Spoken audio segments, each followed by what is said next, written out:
In this presentation, we will look at the effect of education on health in Jordanhill in Glasgow. Education can create better opportunities for health, not only by teaching people how to look after both their mental and physical health, but by allowing more opportunity for control and security over their jobs and livelihoods. Poor health can affect educational outcomes by reducing hours spent learning, both in a class and through social interaction. Social, economic and physical environments can also affect both education and health. The National Bureau of Economic Research gives some statistics on the effects of education on health. It states that even an additional 4 years in education lowers 5-year mortality by 1.8%. It also reduces the risk of heart disease by 2.16% and diabetes by 1.3%. In terms of risk factors, they found that those with more years of schooling were less likely to be found smoking, being overweight or obese, or using illegal drugs. Here's a representation that shows us all the different ways education can lead to overall health. You can see from the diagram that people's psychosocial environment, their work environment, and their overall knowledge of health has a huge knock-on effect on various aspects of their overall health.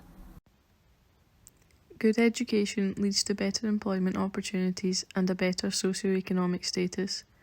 This means people can afford a good quality of life and live in safe and healthy environments. Individuals with good education are more likely to be employed in an occupation that provides health-promoting benefits, such as health insurance, paid leave and retirement, whereas inadequate education often leads to jobs with few benefits. Income massively affects health. Workers with better education usually have higher incomes and are less likely to suffer from stress associated with economic hardship.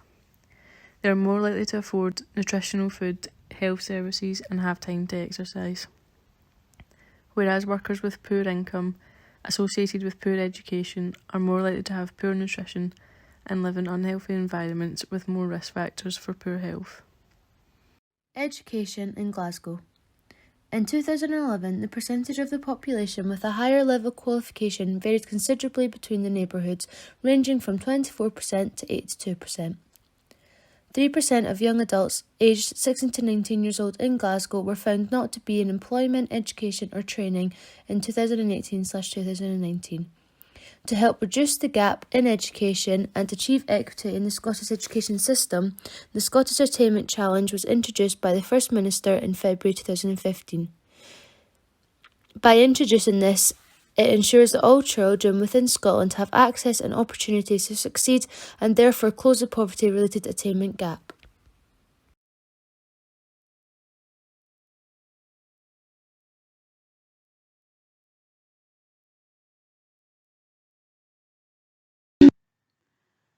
The area we are focusing on is Jordanhill, a neighbourhood in the northwest of Glasgow, and it's described on many websites as an affluent area which is a desirable place to live, and the statistics show that it has an average higher life expectancy than the rest of Glasgow.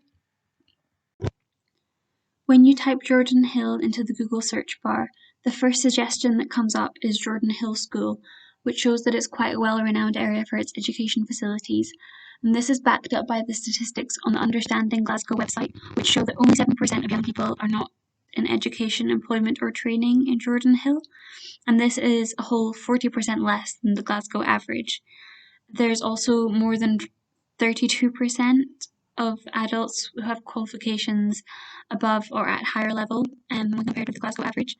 And this correlates with the health statistics, as there's 7% more people than on average in Glasgow who say they are in good or very good health in Jordanhill, and a lot less people who are limited by disability.